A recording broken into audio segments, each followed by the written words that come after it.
Good morning all of you. कल जो हमने पढ़ा था वो पोसिडोनियस और हिप्पोक्रेटस और प्लेटो के बारे में पढ़ा था। जो पोसिडोनियस थे, इनकी जो रचना थी वो थी द ओशियंस। इसको भौतिक भूगोल का पिता कहा था और इसने महासागरों की गहराई ज्ञात याद की थी और इसे भौतिक भूगोल यानी कि इनको महासागरों का अधिक ज्ञान था, इसलिए इसे भौतिक भूगोल का पिता का है किसे, पोसिडोनियस को। और इसने जो सूर्य, चंद्रमा और पृथ्वी है, जब ये सिद्ध में होते हैं यानी कि पूर्णिमा और अमावस्या के दिन जो ज्वार आता है उसको इसने कहा है दीर्घ ज्वार। और प्रथम व अंतिम चतुर्थांश को जो ज्वार भाटा है यानी कि सूर्य और चंद्रमा और पृथ्वी जब समकोणिक स्थिति पर होते हैं तो आने वाला ज्वार होता है वो लघु ज्वार कहलाता है। और इसने जो विषुवत रेखा है उन क्षेत्रों में जो तापमान होता है वो कम बताया है। अगला जो भूगोलवेत्ता थे वो थे हिप्पोक्रेटस। हिप्पोक्रेटस की रचना है on air water and places. इसको जलवायु विज्ञान का पिता कहा जाता है। जो हिप्पोक्रेटस हैं इनको है ना, पहले तो हम्बोल्ट को जलवायु विज्ञान का पिता कहा जाता है, सेकंड नंबर पे आता है अरस्तु और थर्ड नंबर पे आते हैं हिप्पोक्रेटस। और जो हिप्पोक्रेटस हैं ये मानव भूगोलवेत्ता थे और नियतिवादी विचारक रहे हैं। इसके बाद आते हैं प्लेटो। प्लेटो हैं ये दार्शनिक विचारधारा के विचारक थे। इसने भूकेंद्रीय सिद्धांत दिया था जिसमें इसने पृथ्वी है वो अपने अक्ष पर घूमती है और जो सूर्य जो और अन्य पिंड है ये इसके चारों ओर चक्कर लगाते हैं। ये किसने कहा है? प्लेटो के द्वारा कहा गया है। और इसने डिडक्टिव जो अप्रोच है यानी निगमनात्मक जो उपागम विचारधारा है इसके बारे में बताया है। और इसने तर्क द्वारा सिद्धांत दिए जाते हैं यानी सामान्य से विशेष की ओर, ये निगमनात्मक जो विचारधारा है इसके अंतर्गत आता है यानी तर्क के द्वारा सिद्धांत बताए जाते हैं। और आज जो अपना जो भूगोलवेत्ता है वो है अरस्तु।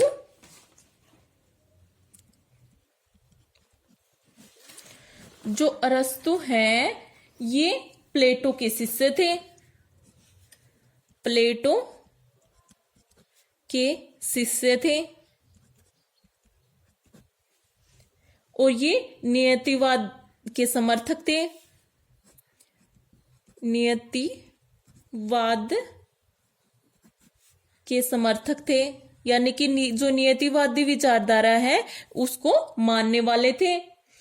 और इसकी जो पुस्तक है वो है मेट्रोलॉजिका। रचना या पुस्तक है इसकी मेट्रोलॉजिका।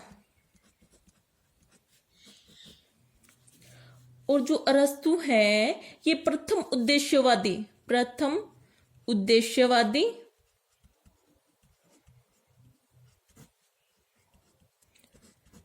प्रयोजनवादी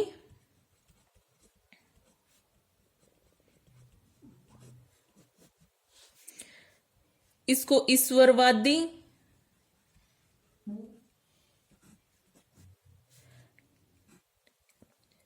टेलियोलॉजिस्ट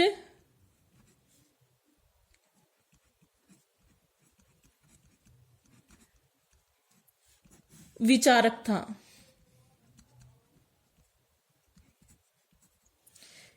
यानी कि जो ये अरस्तु है, अरस्तु के अनुसार जो प्रत्येक वस्तु है वो अपने पूर्व नियोजित योजना सहित बनी होती है।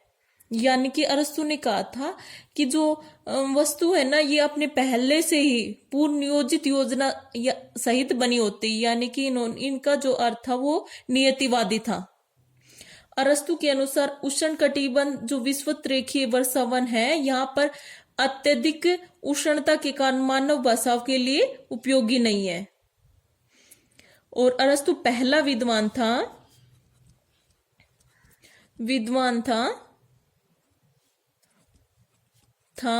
जिसने पृथ्वी को गोलाकार आकृति के बारे में निश्चित तर्कों के द्वारा पृथ्वी को गोलाकार आकृति के बारे में बारे में तर्कों के द्वारा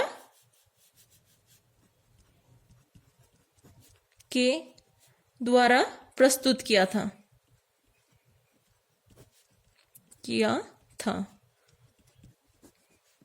किसने? अरस्तु के द्वारा। और अरस्तु ने ज्वार भाटा, भूकंप और ज्वालामुखी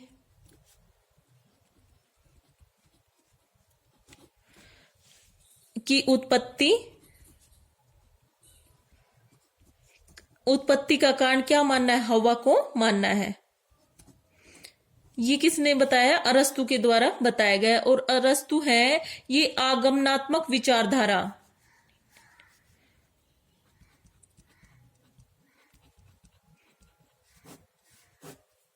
यानी कि इंडक्टिव जो अप्रोच है उसके प्रतिपादक थे।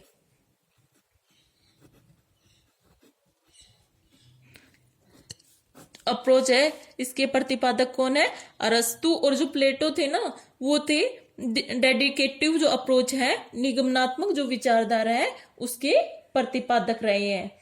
और जो ये हमने जो प्लेटो पढ़ा था वो किसके शिष्य थे? वो सुकरात के शिष्य थे। वो बताना भूल गई थी। जो प्लेटो थे वो सुकरात के शिष्य थे और जो अरस्तु हैं वो प्लेटो के शिष्य हैं। और जिसमें जो ये आगमनात्मक जो विचारधारा है, इसमें तर्कों के द्वारा सिद्धांतों की रचना के लिए इसने विशेष से सामान्य, उसने सामान्य से विशेष के बारे में बताया था। इसे विशेष से सामान्य की ओर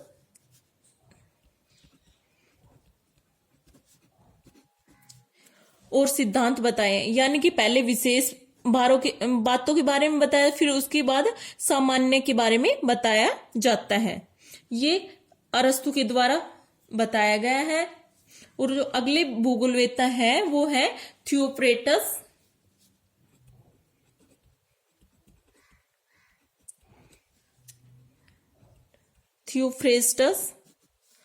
जो थियोफ्रेस्टस है, जो इनका योगदान है वो है जैव भूगोल में।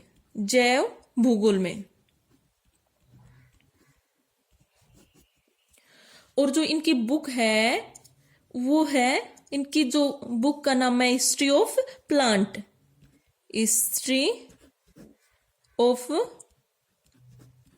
प्लांट्स। ये इनकी बुक का नाम है। किसकी? थियोफ्रेस्टस की बुक का नाम है हिस्ट्री ऑफ प्लांट्स। उसे जैव भूगोल का पिता कहा जाता है। जैव भूगोल का पिता, इसे जैव भूगोल का पिता कहा जाता है थियोफ्रेस्टस को। और इन्होंने जलवायु का वनस्पति और जीव जंतु पर प्रभाव का वर्णन किया है। इन्होंने जलवायु का वनस्पति और जीव जंतुओं पर प्रभाव का अध्ययन किया है। किसके द्वारा किया गया है? ये हिप्पोक्रेटस है, थियोफ्रेस्टस है इनके द्वारा। जो थियोफ्रेस्टस है ये जैव भूगोलवेत्ता है। यानी कि जब भी तो वनस्पति और जीव जंतुओं का जो मानव के ऊपर, वनस्पति का, जीव जंतु और मानव के ऊपर प्रभाव का वर्णन किया है। और इसे जैव भूगोल का पिता कहा जाता है। इनकी जो रचना है वो है हिस्ट्री ऑफ प्लांट्स, ये इसकी रचना है। इस प्रकार जो अपने ये भूगोलवेत्ता है, ग्रीक भूगोलवेत्ता, ये कंप्लीट होते हैं।